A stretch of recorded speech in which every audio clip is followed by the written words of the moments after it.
Hi everyone, welcome back to MIAC's Artist and Scholar Dialogue series, where MIAC staff and curators are speaking with different artists and scholars about their work, the impact the pandemic has had on their practice, and just what they've been up to in the past several months. My name is Lilia McEnany, and I am an assistant curator at the museum, and today we will be speaking with Diego and Cara Romero. Diego is a potter from Cochiti Pueblo, and Cara is a fine art photographer and member of the Chemeuevei Indian Tribe. Even though MIAC is currently closed, our exhibition, Diego Romero versus the End of Art, is currently up and is also available to view online.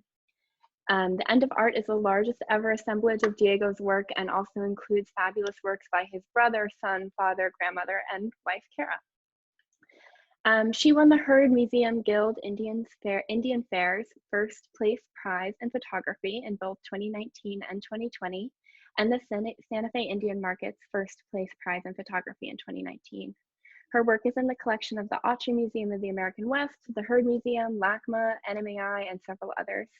Similarly, Diego's work is in the collection of MIAC, the British Museum, the Heard Museum, and again, so many other fantastic institutions. And in 2019, Cara and Diego were featured in PBS's Craft in America series in the episode on identity, which I really encourage everybody to check out if they have not already.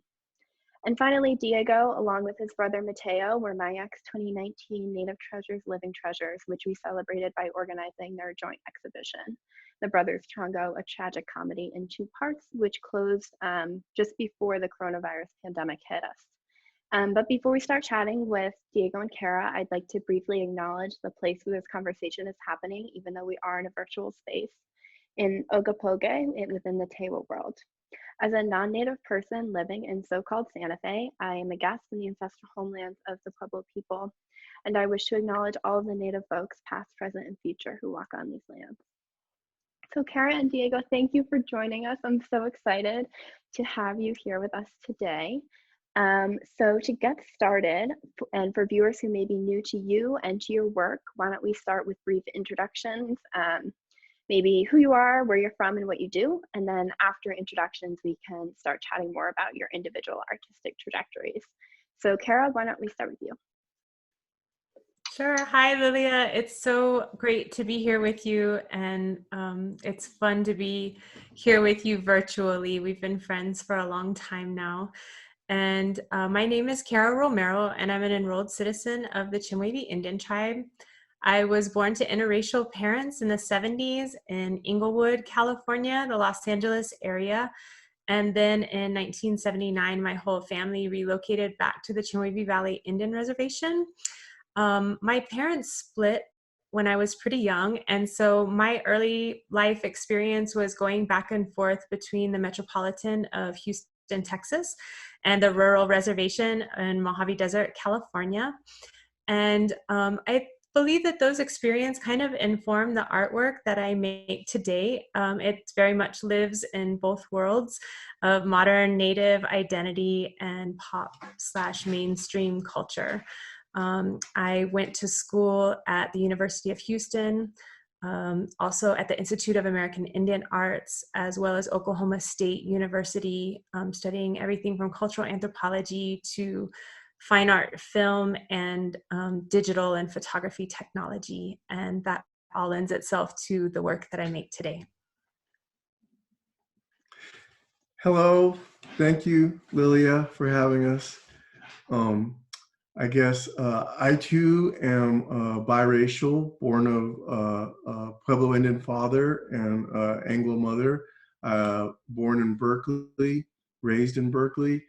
And I guess I didn't return to New Mexico till I was 19 and attended the Institute of American Indian Arts. There I met a Hopi potter named Autry Museum, and I started on this incredible journey that's brought us all here today.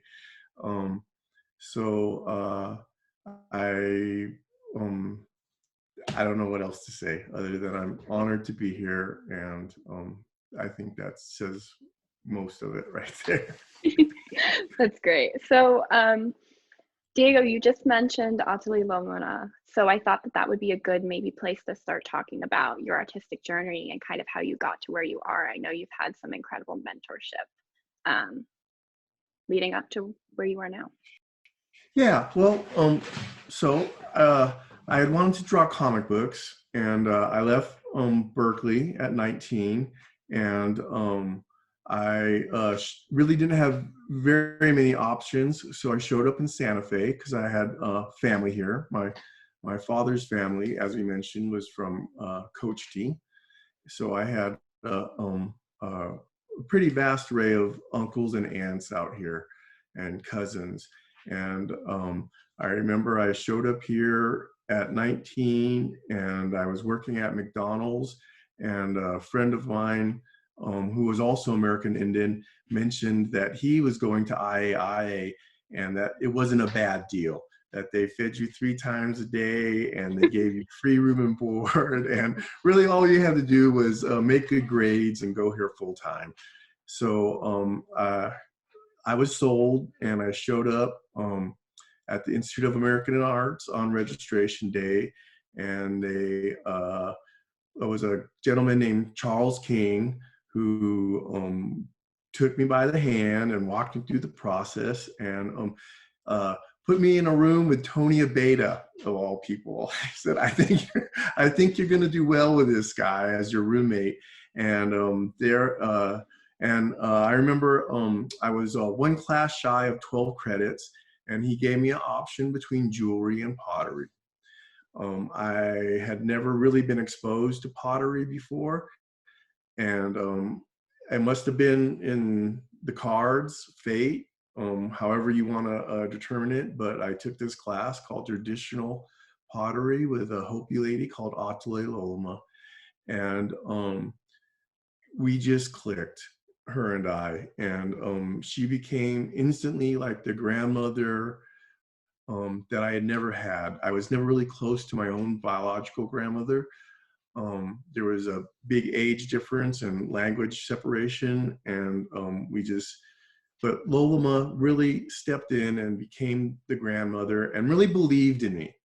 And from the very start told me that I was talented, and if I just stuck with her and followed her lessons and did what was expected of me, that I would go far in this. So I did, and pretty soon pottery became the passion, whereas comic books and illustration had been my life's pursuit up to that point.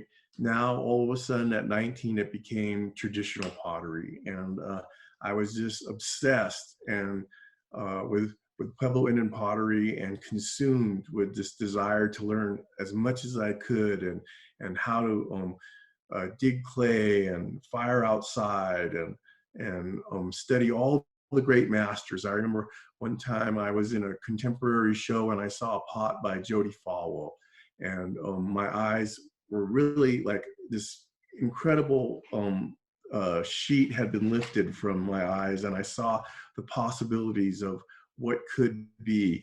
And I was truly inspired. And to this day, she's has become my friend, my close friend, and we've collaborated on several pieces. So it was an interesting journey, and it started there at IAIA under the guiding hand of Adelaide Lolama. Fabulous. And I think, wasn't Tony Abeda one of your first buyers too? You know, he's always supported me throughout Yeah. the years, as well as many artists. You know, Tony became very successful early on, and has always put back into the community, so to speak, and helped many artists get their starts. So yeah, Tony did. There was a pot in that online show that he actually showed up in the studio at grad school one year, and he bought that from me for $500, which at the time was huge, right? It might have been like 5,000 at the time, but it was 500, but it seemed like 5,000. And anyway, yes, Tony's always been a good friend and supporter of the arts. I think as well as Cara too. He's purchased some early acquisitions from Cara, and yeah. Cool. So Cara, and I would like to ask a similar question to you. And I know you have a background in cultural anthropology, which is just so evident in your work. So can you talk about how all of that evolved for you? Sure. So as I was explaining, I grew up going back and forth between the reservation and the city. And I realized pretty early on as a young person that people from mainstream America or major cities really didn't have a good grasp or understanding of modern life on the reservation. And that everything in academia was taught as bygone, in historic context. And then, of course, there were the Curtis era images that really captured the imagination. Simultaneous to that, you know, I grew up with a beautiful family on the reservation and lots of photographs of my grandmother going back to Sherman Indian School, and lots of great just content and like visuals from back home. And I wanted to tell that modern Native story. And like Diego, it was, you know, one instructor, whether it was fate or chance. I was in my senior block as a liberal arts major in cultural anthropology. I was at an age where everybody was like, what are you going to do with that? And I wasn't really sure if I was going to write textbooks or and I took my first black and white film class, and the instructor's name was Bill Thomas, and he emphasized content over technical ability. And I really thrived and fell in love with the medium instantly. And that old adage that a picture's worth 1,000 words. And I knew instantly that this is what I wanted to do, to tell those modern Native stories. So I set out actually as a photojournalist and a photo documentarian when I came to study black and white film at the Institute of American Indian Arts, and couldn't have been luckier. And then everything switched over to digital. I was right at that threshold, which was at the time as a young person really disillusioning. I really liked analog. I really loved film. I loved the mad science of it. I loved the dark room. But it was pretty evident that I needed to embrace digital. So I went back to school for another couple years. That schooling was far more on the commercial wavelength, which felt really, here again, kind of wrong at the time. I was passionate about fine art and film. And then life just has a funny way of working out. Now, I think after school and when I started making my own work, you'll really see the fusion of that old fine art film where everything's done in camera with beautiful lighting, it's tack sharp, the compositions are there, and then all of this use of digital. And I play with photo illustration and have a really strong use of color. And so I'm really thankful for all those experiences kind of fusing together and giving me my visual voice. Absolutely. And I think that must have been really hard. Like once you're actually finally getting a hold of a hang of analog, then you have to switch to digital. That must have been very intimidating. It was very intimidating at the time, but I'm very thankful that I had help and support in making that decision. And I think as artists, we talk about this a lot, that you're never really a master of your craft. And maybe that's part of the reason that we choose it, is that it's forever humbling, but forever a learning experience.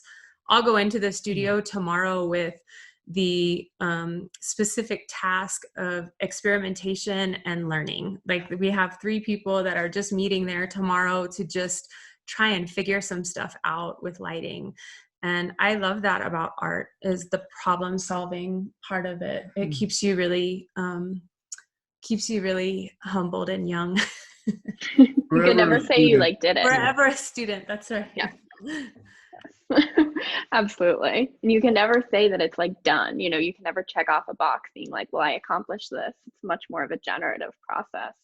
And I feel like that's so evident in both of your works too. And I mean, personally, I love looking at your work together because you both kind of brilliantly blend your community's own cultural aesthetics with these 21st century ideas, either climate change, which I know both of you work with a lot, or Indigenous representation. And kind of speaking to that, Cara, in one of your Craft in America interviews, you said, that your work exposes how indigeneity emerges in modern times. And I thought that was just such a beautiful way of explaining kind of what both of you do in such a fabulous way. So I don't know if, Diego, if you want to speak to that a little bit about how your work kind of blends this ancestral tradition with comic books and Greek mythology, and to create this wonderfully unique kind of own genre that you've made for yourself.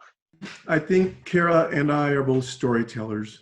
So starting with that, I suppose there's no shortage of material, right? I mean, I think early on, I remember reading history and kind of always kind of like really feeling that it was skewed in the educational system, that really it was history's told from, it's the story of the conqueror, right? History is his story. And oftentimes there's an alternative view or an alternative narrative. So I think with that in mind, I think that was probably the basis of why I started into the narrative. Let me reiterate too, I wasn't always a narrative artist. When I showed up at UCLA, I had this background from LACMA and Ralph Becerra, who was Filipino, and we threw on the wheel and we studied celadons and Asian ceramics. And with LACMA, we looked at form and shape of pots. And it wasn't until I came to UCLA and studied with Adrian that we entered into the aspect of, or the concept of a dialogue or a narrative. And it was really Adrian that pushed me in that direction. I remember Adrian saying very early on that we don't make pottery, we make art. What is art? Art is narrative. What is narrative? Narrative is the story of mankind. So with that in mind, I really started probably specifically working more with the narrative of American Indian history, but as the market grew and time went on, it became much more more encompassing. As I matured and viewed the world around me and issues such as climate change and all you know, many issues, land, climate change. It became more about that and less about Indian gaming and Indian history, though those aspects still very much resonate in the narrative. I often say, like, really at the end of the day, I'm chronologist on the absurdity of human nature. And that's really kind of where I wound up at the end, or at mid-career, I would say, was really more of addressing the human condition, which these are all little parts of the pie, so to speak. And really as the pie started to form and the picture started to the puzzle, so to speak, started to come together, the picture was much bigger. And the narrative became much broader. And it was really at that point that Garth and Mark put me on the world stage, and which I'm very grateful to them for that opportunity to have shown abroad. And yes, because of all these things, because of all these elements that address the human condition, it's been very good to me. I don't know what else to say, but it's been very good. No shortage of material. Well, that's for sure. Yeah. So we've talked a fair amount about content up to now, and I was wondering if we could talk briefly about both of your processes. Diego, you've described your work previously as a collaboration between yourself and the clay. And Cara, I wonder if you see your work as a collaboration between yourself and the camera, or do you see it as more between yourself and the subjects? I'm wondering how you kind of think about that idea. I would definitely say that my relationship to photography is to the subjects and to the stories that we feel confident telling the world. Um, Photography has a really exploitive nature as it pertains to Native America. And I realized that really early on. And it was a bit disillusioning as a young woman wanting to indigenize this medium that's a very Western medium. And how do I do that and give back to my community? And that is really a guiding principle for me and my relationship to the photography is, am I serving my community in some way? Am I using this visual language to create visibility, to create positive impact in my community? And I would take it one step further. And I would say that it is also very much about collaboration with the person and making sure that there's free, prior, and informed consent going into the stories. So sometimes the stories start with my idea. And I tend to work with friends and family members. And so sometimes it's about my idea and finding the right person. But sometimes it's about the person and much more editorial about their identity. And I really want to counter this idea of the one story narrative.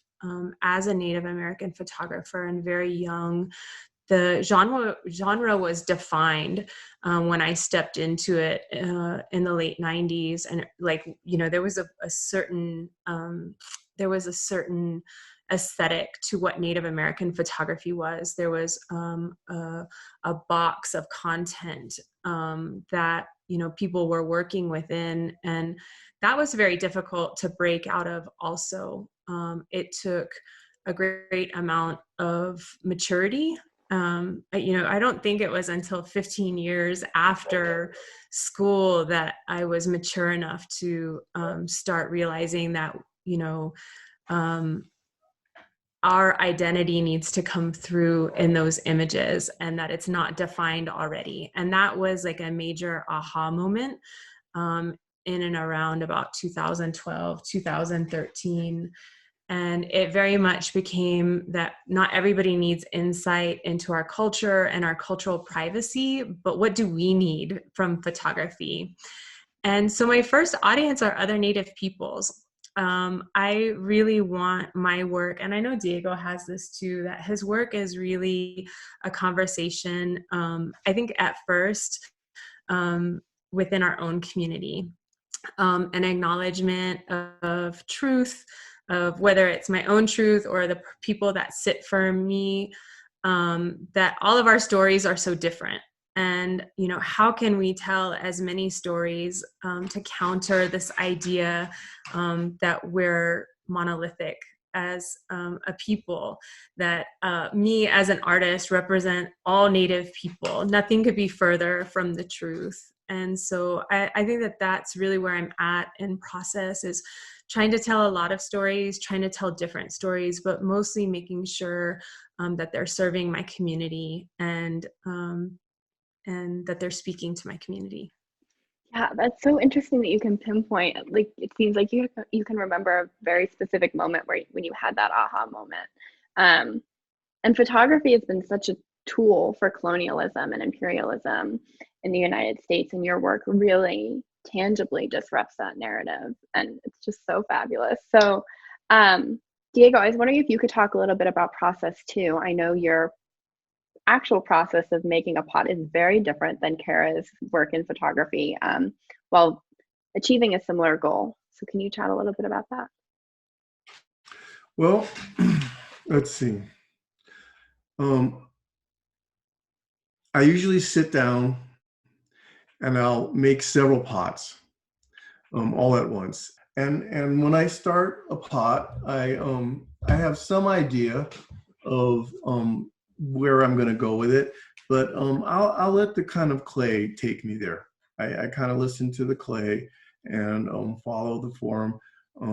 Sometimes it comes out drastically different than what like for instance, she just showed you there what you saw, a double chambered pot, which was originally intended to be a small bowl, right? But at some point I was like, no, I was just feeling it. I was like, I ought to just build this other chamber to it. So oftentimes it's very different. Then the actual pot will come out very different than the original idea. So that'll be the first part of it is I will start and I usually make several pots like over the course of a couple of weeks. I'll come in and I'll coil pots every day for 2 to 3 weeks.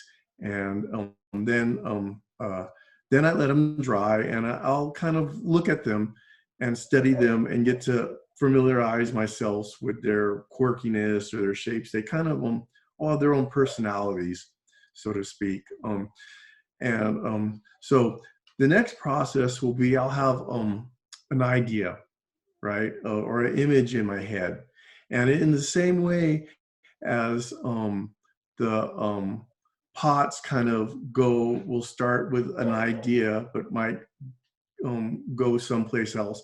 So will the drawings. So I draw everything out on paper with pen and ink. I'm very, I've never left that part of my love for comics and illustration behind. I'm still very much, I've been fortunate enough to work with several printmakers throughout the years, and I'll do plates for presses, and I have several prints out there, and based on my drawings, and so I'll have an idea and I'll draw it out, and here again, many times the idea and the drawing will come out very different.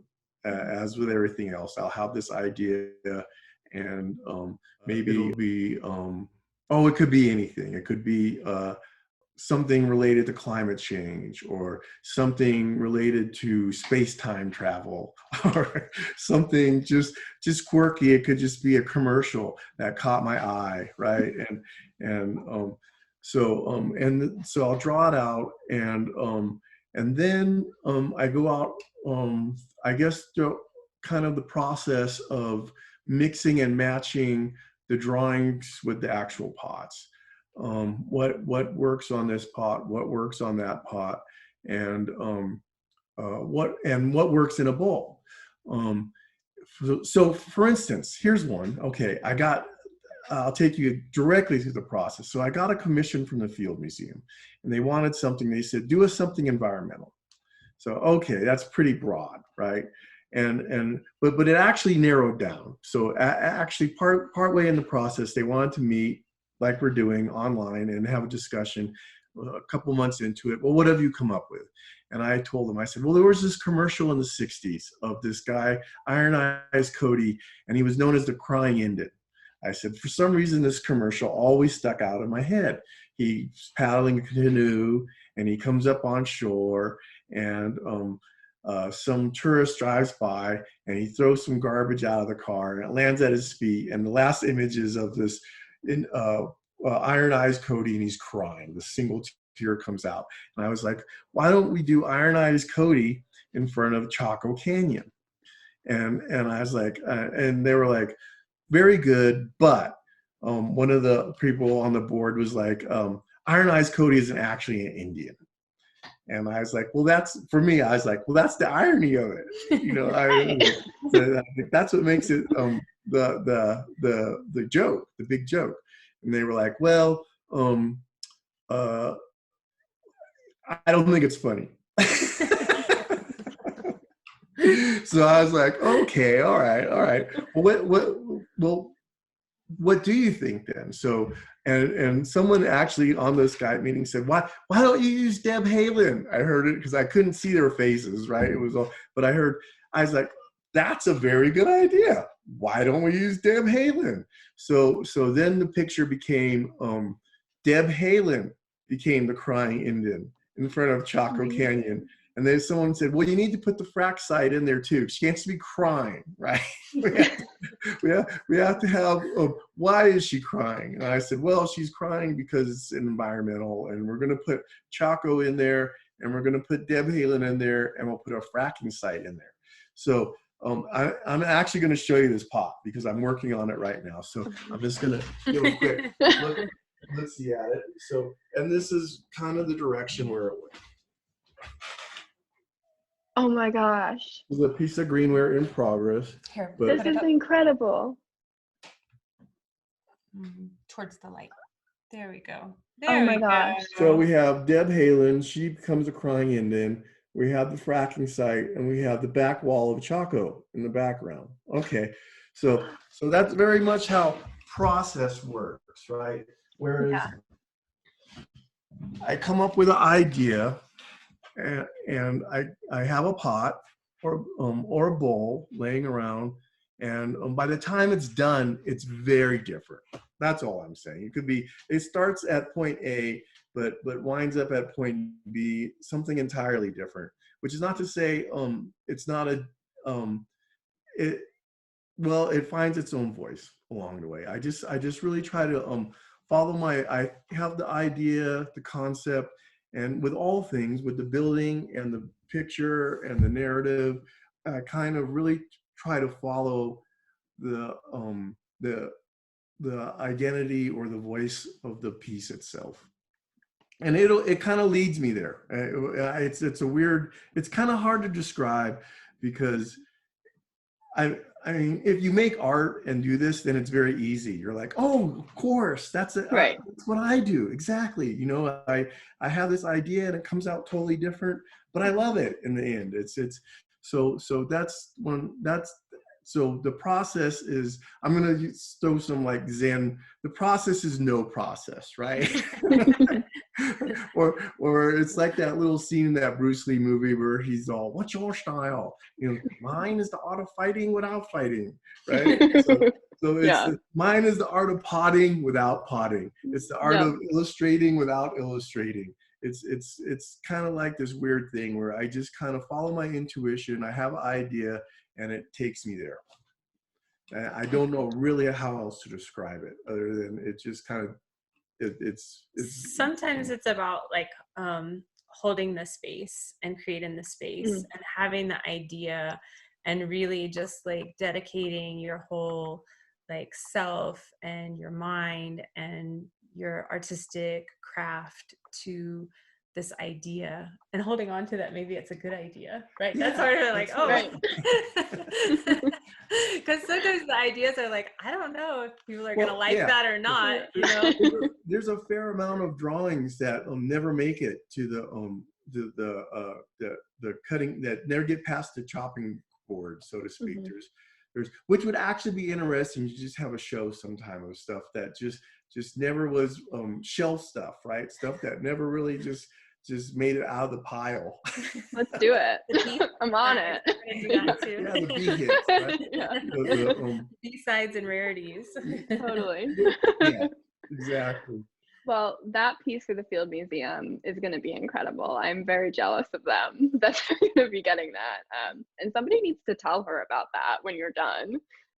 You know, I remember asking them, I said, well, do you think we have to call Deb Halen and ask her? And they were like, no, she's cool. She won't care. She's cool.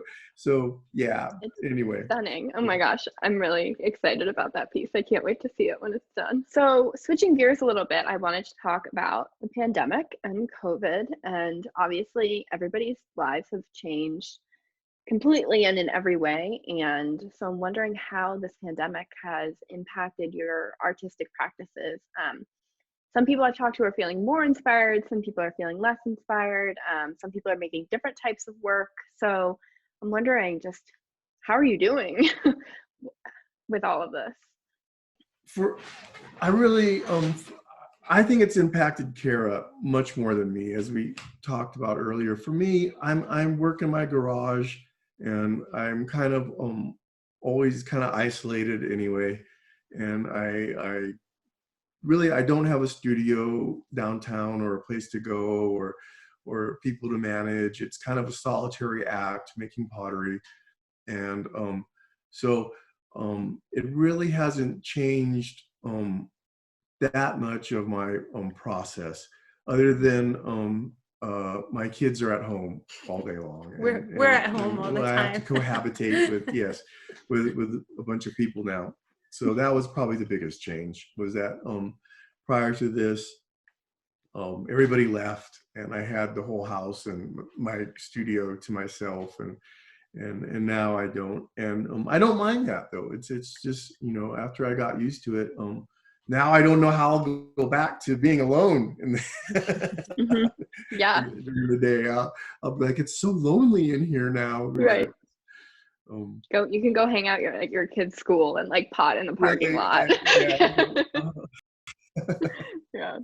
So Cara, what about you? So no openings, no Indian market, no galas, no awards dinners, no real interaction with the artists other than my brother and my wife, which is plenty. And every once in a while we'll see a friend in the park for lunch.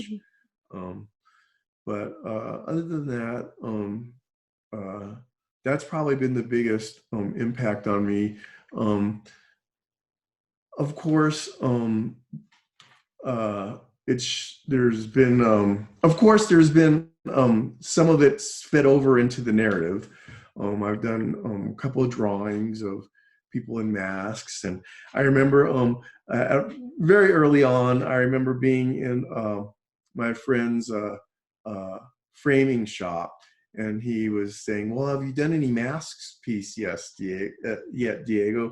And I was like, well, I just don't want to jump on the bandwagon. And he was like, no, look at some of this stuff. It's actually pretty good. And we were down at Get Framed, and it was Rob Royale, and he started showing me all these prints that all these other artists have been doing. And I was like, maybe jumping on the bandwagon isn't so bad. I mean, these are kind of interesting pieces. Just normal people going about their daily affairs wearing masks. So now I just kind of, I'm doing the same narrative, but just stick a mask on them. I guess, right? That's kind of what it's come to. Is I probably should have put a mask on Deb Haaland, but then we wouldn't have Deb Haaland. We'd have more of a mask. But anyway, so with that in mind, I'm kind of just doing the autobiography of mankind, and just put a mask on them at this point.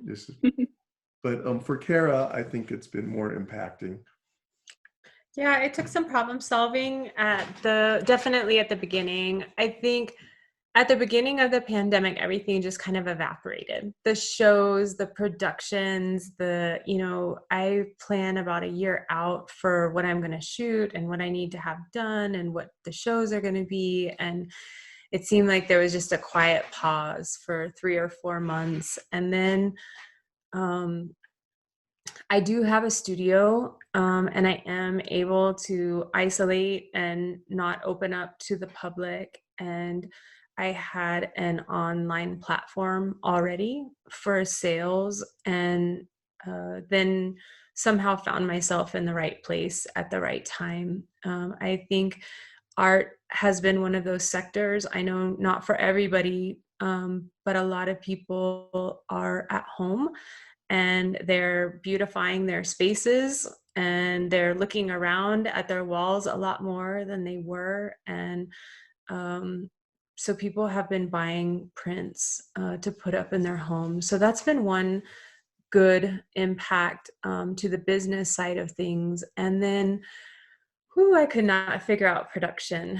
And so I went home, which is still Mojave Desert for me, and quarantined in my home there and photographed at a safe distance the 4 boys that I had been working with for the last couple of years. And we took their pods in separate cars out to the desert, and we made some work that was perfectly safe. And I'm still kind of at the drawing board trying to figure out productions, but long lenses have helped. So I'm trying to stay far away from my subjects and trying to make sure that there are fewer people in the studio and, safety. So like I said, a lot of problem solving has gone into it. I did receive the Radical Imagination grant through the Indian Collective this year, and I was telling you a little bit about that earlier. But the project abstract was for creating visibility for Southern California Indigenous peoples, a population of Native America that experiences invisibility at an increased, disproportionate level. And they accepted the grant proposal back in September, and there's just been month after month of trying to guesstimate when this is all going to be over. And I have a goal of that project being done by August of 2021. And I began to, the sweat started forming on my brow because I was like, how am I going to make work in California? And I've made this promise. And so we've decided, instead of traveling back and forth, that we're going to live a life dream and go live out on the beach for 3 months. And Diego's he's a really incredible, I'm so lucky he's so supportive of me. And so he's going to help and support me, and we're going to go make art in Southern California for 3 months this year and kind of look at it as our own investment and residency there and safety. And that way I'll be able to be there with the landscape and stay safe. And my kids are on online school. So this may be the silver lining is that when else would I be able to take them and live in Southern California? So that's how we're looking at it, just trying to stay positive. Of course, like everyone, really looking forward to the days when we can gather together again, especially in ceremony, especially in our communities where our elders feel safe. And so just trying to keep everybody at heart and mind, and definitely adhering to safety guidelines and trying to push through and be creative. And one of the things that I always tell myself is that creativity is a renewable resource, right? It just never runs out. And so you really have to continue as an artist trying to find inspiration and remember that, we do this because we love it, and we'll figure out a way and to keep your spirits up. Absolutely. Well, I think going to California will provide constant inspiration. I think it's kind of a dream. I'm very jealous. I'm very happy for you guys. It's going to be definitely one of the best silver linings I've heard anyone talk about during this. So we're I'm excited for Yeah. you. Yeah. So we've seen some of Diego's work in progress. And Cara, I'm wondering if you have anything that you would like to share with us. Sure. I put together a few slides of both of our work. So I know that this is the one that you had specifically wanted to see, Lilia, and this one is called Puha, which means in Chemehuevi and Southern Paiute, the path.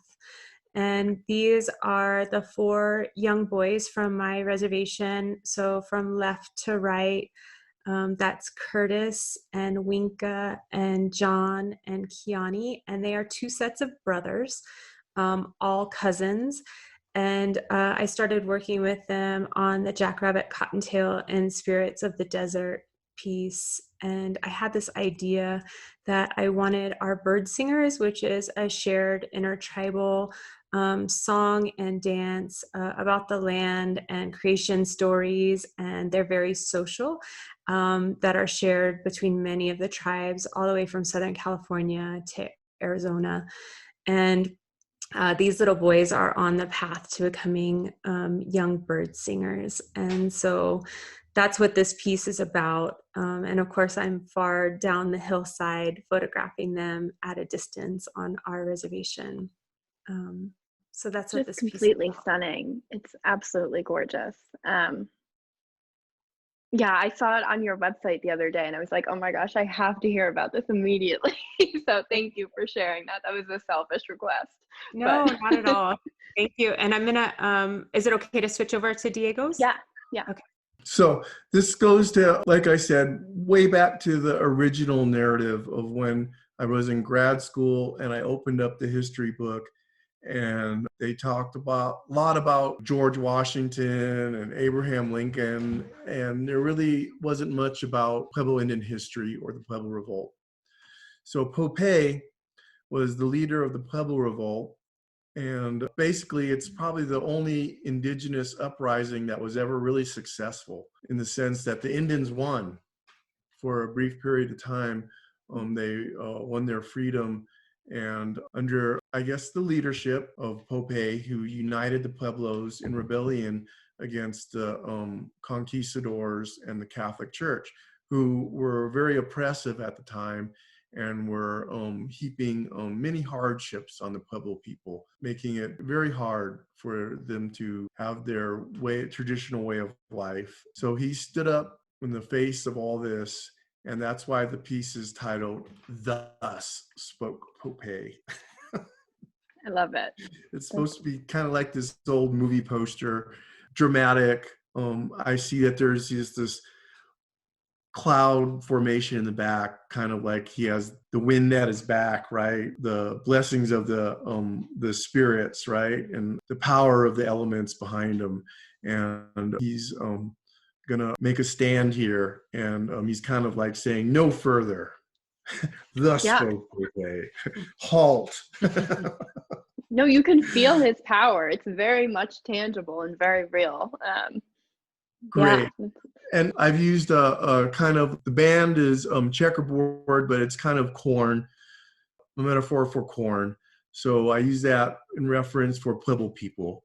And the inner band is like a water symbol. And I guess, well, I just figured I'd point that out, that there's everything in there has a meaning or a purpose. Absolutely. Oh, and one final point. I put them in sandals. I remember that now. I was tickled with that idea. I was like, no, I don't really want to. I think I'll put them in these Berkeley style yucca hippie Huarachi sandals type thing. They're also kind of Greek looking too.